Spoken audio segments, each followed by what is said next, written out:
Selesai jalannya pertandingan saat bertemu dengan Mesir, namun Albi Celeste gagal menghentikan efektivitas serangan Mo Salah dan kawan-kawan. Kita lihat bagaimana statistik pertandingan keduanya. Lionel Messi dan kawan-kawan unggul dari mulai penguasaan bola hingga total peluang.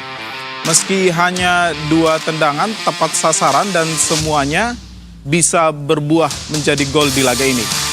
Salah satu yang paling disorot adalah jumlah pelanggaran di mana Argentina mencatatkan 13 pelanggaran tanpa mendapat kartu sama sekali.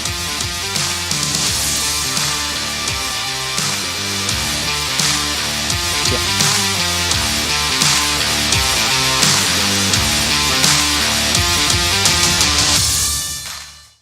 Pemirsa, untuk membahas lebih lanjut mengenai laga Argentina dan Mesir yang penuh drama dan kontroversi ini ya, sudah bergabung bersama kami pengamat sepak bola Haris Pardede. Selamat sore Bung Harpa.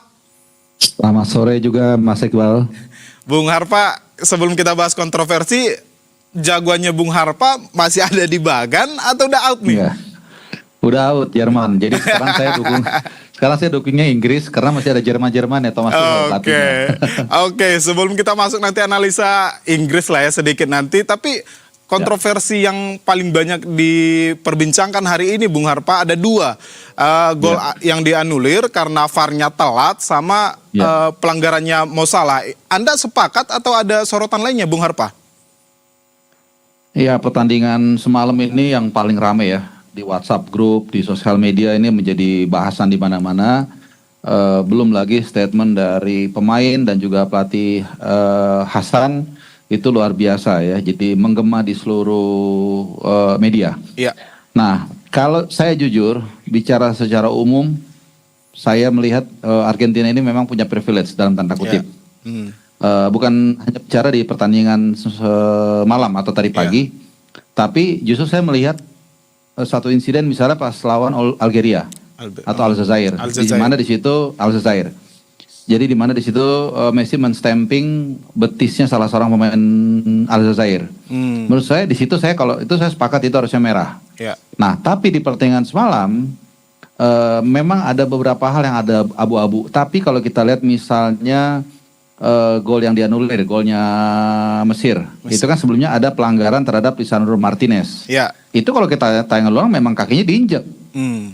Nah, itu yang pertama. Yang kedua itu proses golnya Enzo Fernandez. Memang ada insiden seperti tangannya pemain Argentina itu mengarah ke wajah pemain Mesir. Tapi menurut saya itu too soft. Gitu. Jadi nggak terlalu mutlak. Ya justru yang mutlak itu yang Aljazair. Itu memang menurut saya mutlak harusnya kartu merah gitu. Dan yang kedua adalah sebenarnya kan ya Mesir buktinya bisa cetak 2 gol kan. Iya. Bisa cetak 2 gol, nggak ada masalah. Terus ya di satu sisi Mesir sendiri yang menurut saya juga ya menurut saya agak naif gitu. Nah, artinya kurang bisa menjaga keunggulan yang mereka peroleh gitu. Jadi saya tidak mengatakan wasit ini beras 100% juga gitu. Nah, tadi yang soal gol Enzo Fernandez yang dimana sebelumnya ada semacam pelanggaran ya dianggap. Memang yang menjadi masalah satu, tidak ada review on field. Iya. Itu aja. Iya. Gitu. Jadi kalau ada review on field mungkin lebih valid begitu. Tapi kalau kita lihat dari antar ulang yang menonton, menurut saya itu nggak ada masalah. Iya.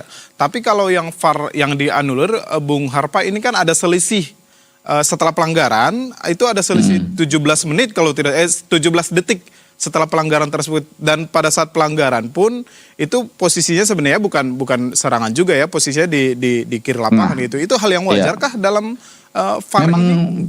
Memang seperti itu VAR itu. Jadi gini, sewasit itu sekarang kalaupun misalnya offside ya atau ada pelanggaran dulu, itu biasanya didemin dulu sampai satu rangkaian itu sampai bola mati. Oke, baik. Nah, ya misalnya ada pelanggaran terus tapi bola dibiarin lanjut terus tiba-tiba gol. Nah, nanti dilihat ada insiden sebelumnya di satu rangkaian itu tapi apakah ada insiden yang menganulir gol tersebut gitu. Kalau ada ya dibatalin, kalau nggak ada ya disahkan.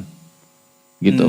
Oh, itu memang hal yang wajar berarti ya. Itu keputusan murni di wasit dan memang ada jedanya seharusnya untuk menentukan mengecek VAR itu ya Bung Harpa ya.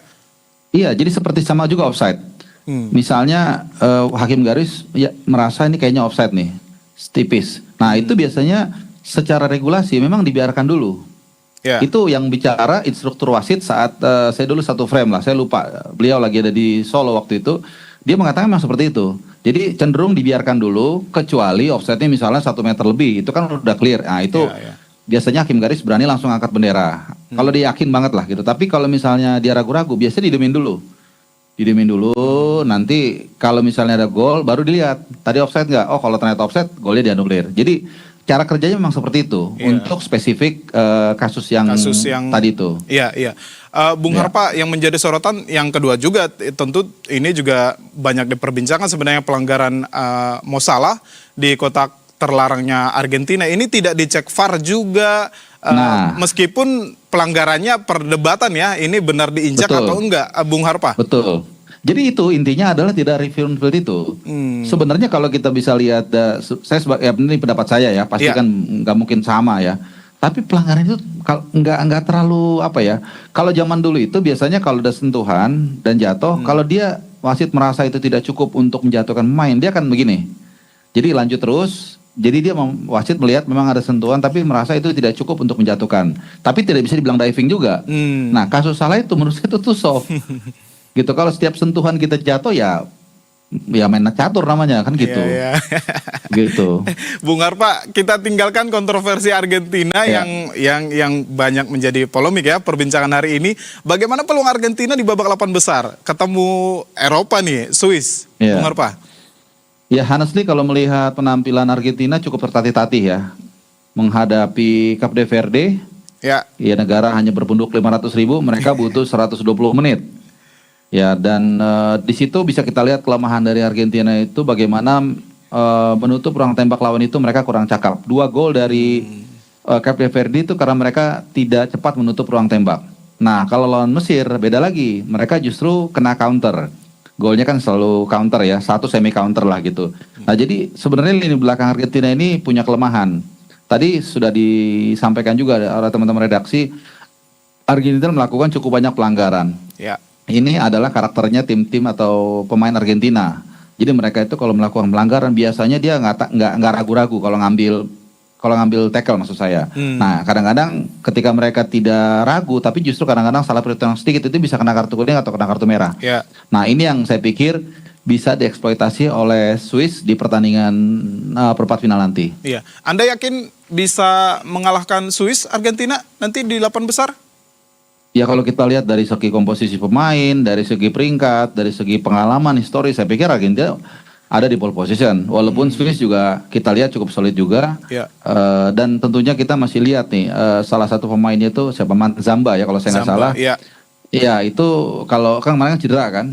Nah, kalau dia bisa main mungkin agak sedikit lumayan harus hati-hati juga tuh pertahanan Argentina. Tapi saya pikir ya secara checklist semuanya Argentina tetap menjadi pole position untuk berlanjut untuk menghadapi antara Norway dan Inggris. Iya.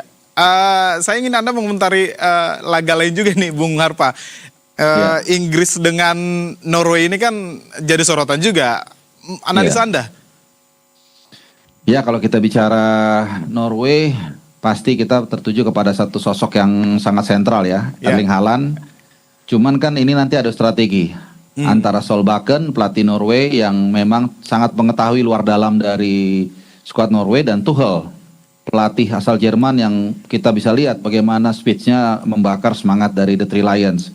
Nah Solbakken ini walaupun bukan pelatih yang punya nama, tapi dia sudah sangat mengerti luar dalam kekuatan Norway. Itu terbukti saat di laga sebelumnya, ya dia menguasai pertandingan sebenarnya. Babak pertama, ya orang berpikir nggak akan ada pergantian, tapi kemudian dia mengganti dua sisi flank kanan dan flank kiri, dan hasilnya luar biasa. Skuldrup itu memberikan 2 assist buat Haaland.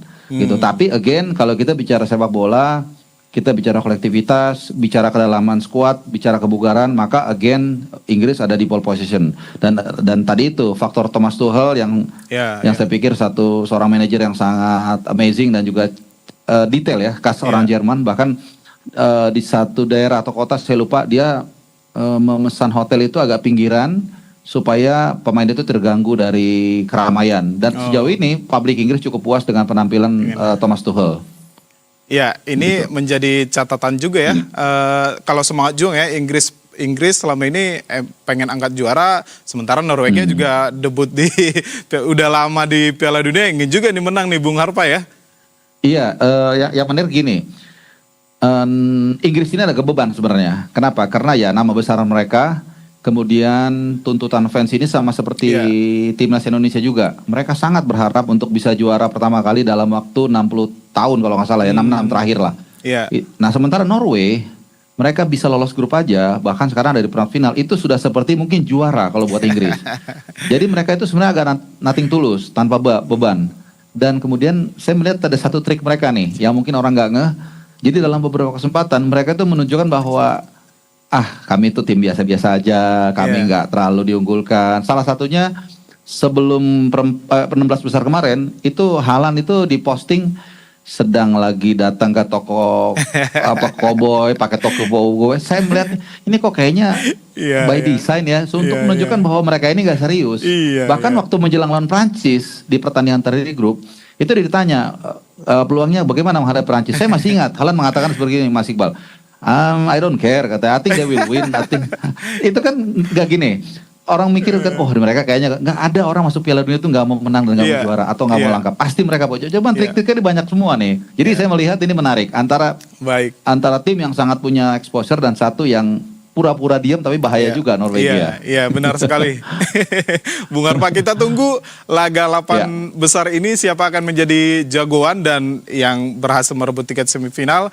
Kita tunggu bagaimana Bung Harpa laga selanjutnya. Terima kasih Bung Haris Pardede, pengamat sepak bola.